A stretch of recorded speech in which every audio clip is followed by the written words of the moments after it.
Hello, and welcome to the final topic. Although there's going to be two videos, this one and a follow-up. Final topic for the semester, which is integrated marketing communications. Basically, we have covered product, price, place, and now we're going to end up the course talking about promotion in the form of what is known as integrated marketing communications, or IMC. And marketing communications, the promotion component of the marketing mix, has existed for um, many years, basically since people came up with the idea that there were four P's and there was a marketing mix. The integrated marketing communication concept, the IMC concept, is newer, much newer in nature, maybe 15 years, maybe 20 years old. I mean, I know, God, he's going back to his principles of marketing course. We talked about, when I took my principles of marketing course, back in 1977. We talked about promotion, we talked about marketing communication. We didn't talk about integrated marketing communication. And the key thing with the integrated marketing communication is that it's the word integrated.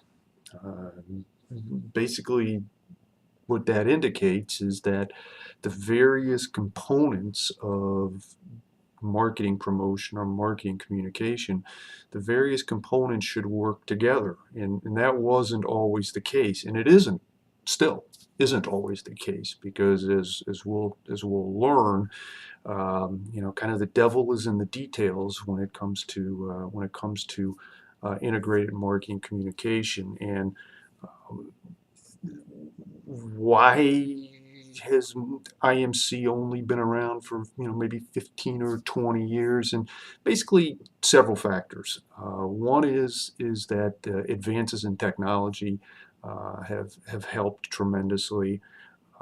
Second is evolving marketing philosophies. You go back to the beginning of marketing, and there really wasn't necessarily a focus on the customer.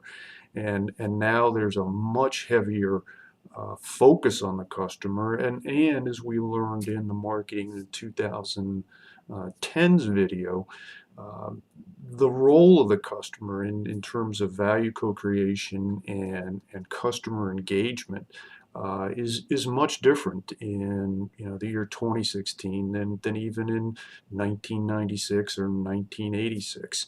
So well-run organizations are taking a run at this integrated marketing communications concept, and like I said, devil's in the details. Now, before we get too much deeper into things, this lecture will, or this video will focus on kind of an overview of integrated marketing communications, and then we'll look at one of the components of the integrated marketing communications, specifically advertising. The next video, IMC number 2, right? This is IMC number 1. The next video we'll talk about the direct marketing, sales promotion, and personal selling.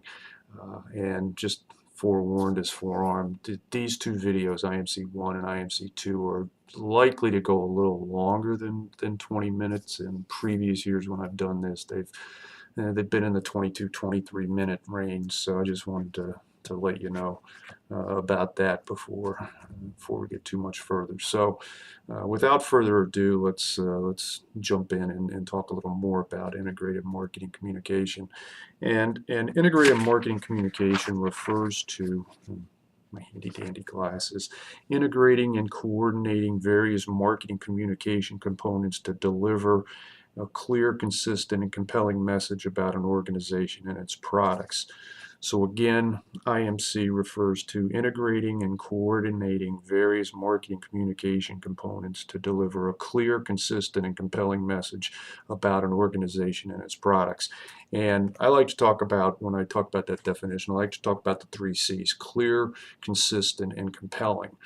And one of the challenges with integrated marketing communications is because there's different components, right? There's different components of the integrated marketing communication function. There is advertising, there's direct marketing, there's online marketing, there's personal selling, there's public relations, and there's sales promotion, depending on who you talk to, right? That's one of the nice things. There's not total agreement on what the components of IMC are. So what you have again is you have advertising, you have direct marketing, you've got online marketing, you've got personal selling, you've got public relations, you've got sales promotion. And one of the challenges is, how do you have consistency? Right? How do you have consistency across those various platforms? And one of the things that I do when I do this in class is, and you're more than welcome to do this, is if you just go to the John Carroll website and you start searching around the various departments and looking at kind of the information about the faculty, both in the School of Business as well as in the College of Arts and Sciences, you'll see tremendous lack of consistency across the information that's being provided by the departments about their faculty. Some departments have no pictures of faculty. Some departments have very little information about faculty. Other departments have pictures, they're in black and white, right? Others have pictures, they're in color. Some have a lot of information about a faculty. I mean, there's not consistent, and that's just within one thing, right? That's just within one component of IMC. And so again, when we talk about clear, consistent, and compelling, right, one of the things that can happen is that when there's inconsistency, you're not necessarily having a clear message that the prospective customer or the prospective customer, right, it just kind of might be scratching their heads going, what the hell is going on here? I mean, the advertising's telling me one thing, direct marketing's telling me something else, online marketing is telling me a third thing, right? So again, it sounds really good. I mean, the conceptually integrated marketing communication is really good, right? The idea that there's going to be this integration and coordination across marketing communication components to deliver a clear, consistent, and compelling message. Again, as I've said, the devil is in the details. And so, again, the components should work together, right? But one of the challenges is in a number of organizations, these various components of IMC have been kind of pitted against each other in the past. So, the advertising people, for example, they might, when budget time comes around, the advertising people, they want an increase in their budget, and the online people would want an increase in their budget, and public relations might want an increase in their budget. And it's like, okay, so, but wait a minute, we're now all supposed to work together, and no, because if there's only a certain amount of promotional resources to go around, and if the advertising people get more, that means we're getting less kind of stuff. So that there's one of the challenges is that these different components have traditionally had an adversarial relationship. Second thing is that, like I said, the IMC concept is relatively new, and a number of organizations are resistant to change, and they're resistant to change in part because they go, look, this organization, you pick an organization, pick John Carroll University, for example. John Carroll's been around since 1886. It's now 2016. That's 130 years, right? And you might go to somebody and say, boy, let's do some integrated marketing communications here at John Carroll. And some people might say, why? The university's been around for 130 years, right? If it's not broken, don't fix it. So there's sometimes there's a resistance to change. And then a third challenge with respect to integrated marketing communications is that the various components that we've mentioned, they don't work in the same time perspective. So, for example, public relations takes a much longer term perspective on things, whereas a sales promotion is much shorter time frame, right? A sales promotion might be something like a coupon, right? And coupons often have expiration dates or expiration times. Public relations is, this is an ongoing kind of thing. This is something that you don't necessarily want a measurable impact today, tomorrow, next week, but you want an impact over a period of time. So the fact that these different components can work in different time frames or time perspectives creates a challenge as well. All right. So, as mentioned, we will spend the rest of this video looking at advertising. And you say, well, why are you starting with advertising? You're starting with advertising because it's the most important. No, there's a couple of reasons. One is that a lot of times when people think of marketing communication or the marketing promotion component of the 4 Ps, many people, the first thing they think of is advertising. So that's one thing. And a second thing is, if you look at, if you go back to the various components in IMC, you've got advertising, you've got direct marketing, you've got online marketing, you've got personal selling, you've got public relations, and you've got sales promotion. Advertising begins with A, first letter in the alphabet. So, see, oh God, it's getting late. Yes, it's getting late. Pardon me while I have a little Diet Coke in here. Yeah. So a definition of advertising is that it's any form of non-personal presentation and promotion paid for by an identifiable sponsor. So again, any form of non-personal presentation and promotion paid for by an identifiable sponsor. And there's lots of stuff. You can take entire courses devoted to advertising. We clearly don't have that amount of time, to talk about advertising. But one of the things that we could look at before we look at various types of advertising, one of the things that we could look at is the idea of creating an advertising message.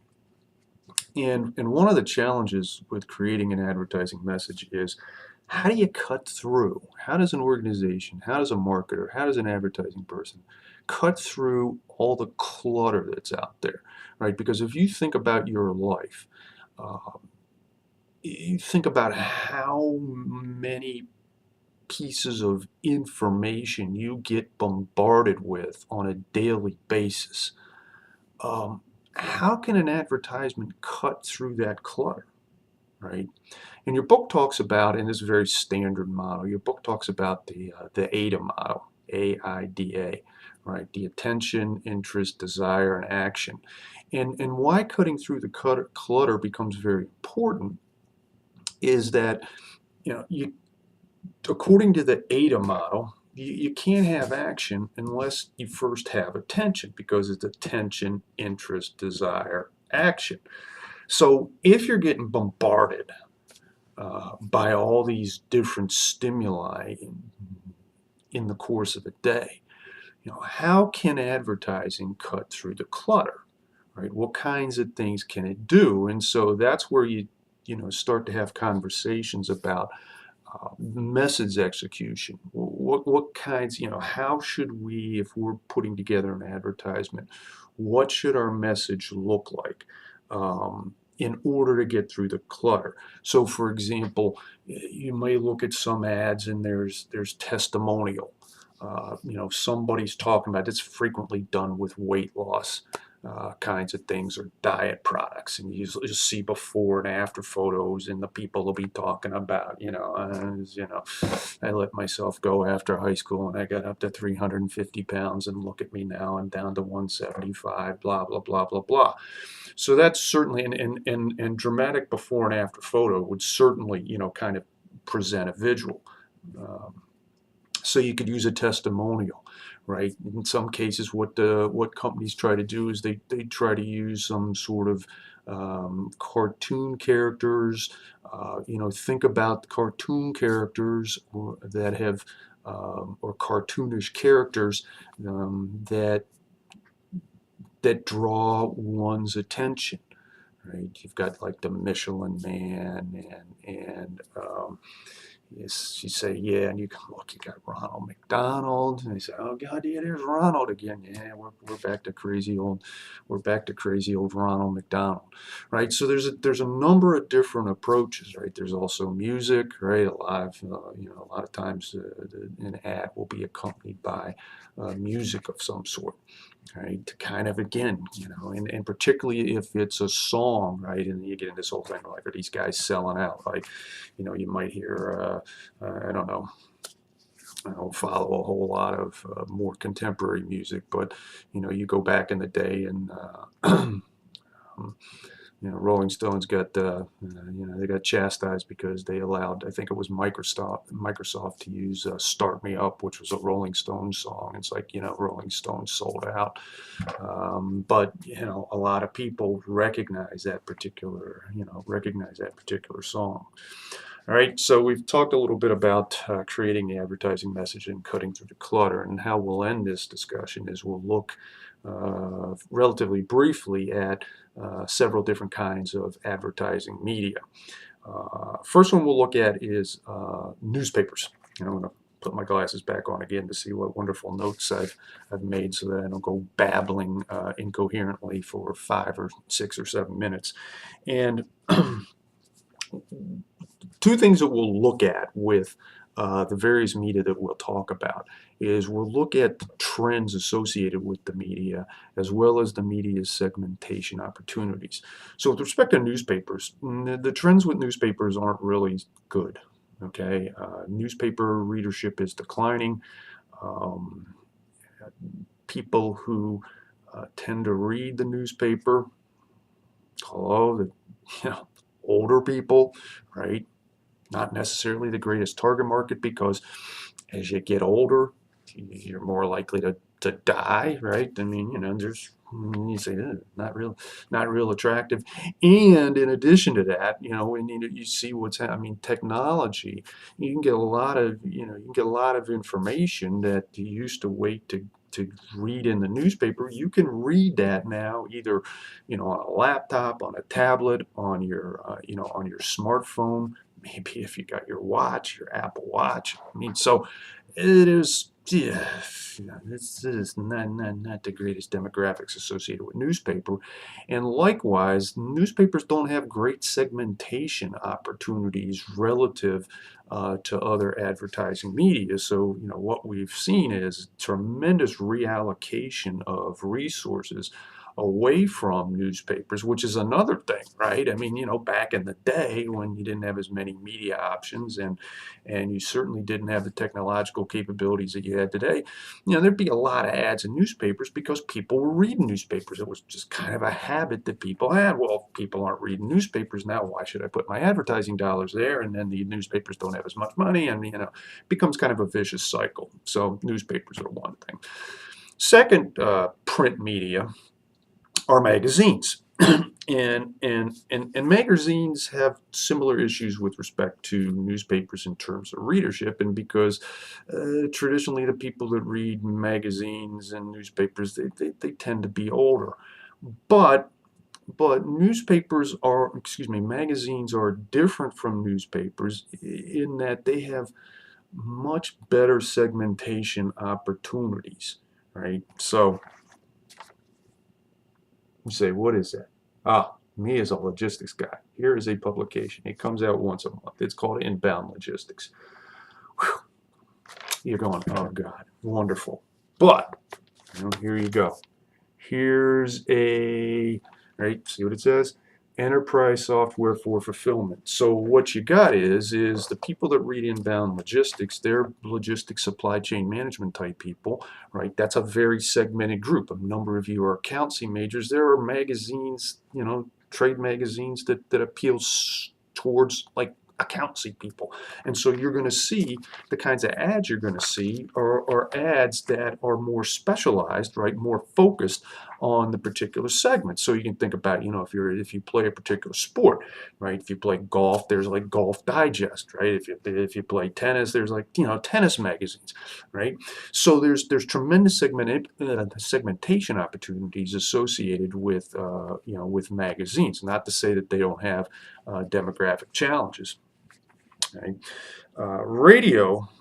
Radio's got some demographic issues as well, particularly with respect to commercial radio, because you've had the growth of both the satellite and internet radio, and oftentimes those radio options are either have no ads or they have minimal amount of ads, and that's kind of like, well, if we're talking about advertising and you've got a media that doesn't really do ads, that's not the greatest thing in the world.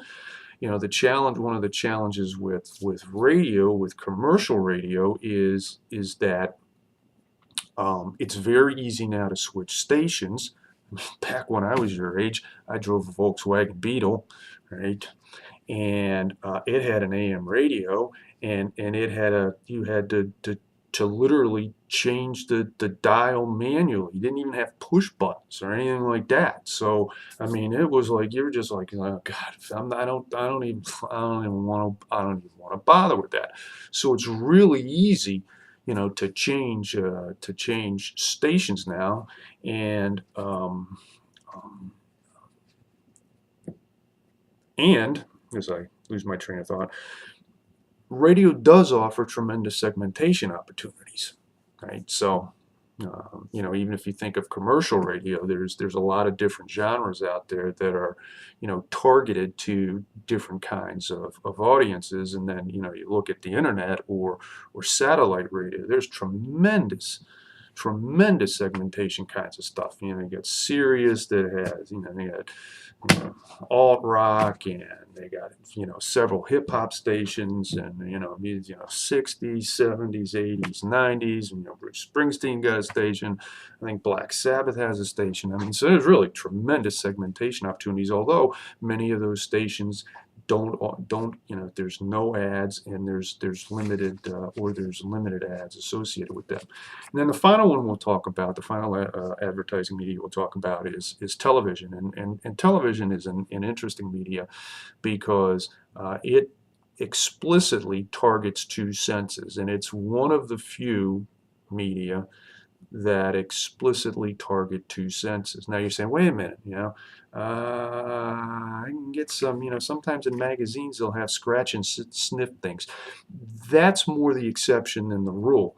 When you've got television, you got both sight and sound. And so from a marketing or from a communication perspective, the ability to focus on more than one sense is tremendous. Um, Television is struggling to some extent because just like what we talked about with radio, it's really easy to switch away from commercials on TV. There's technology out there that allows you to avoid the commercials altogether.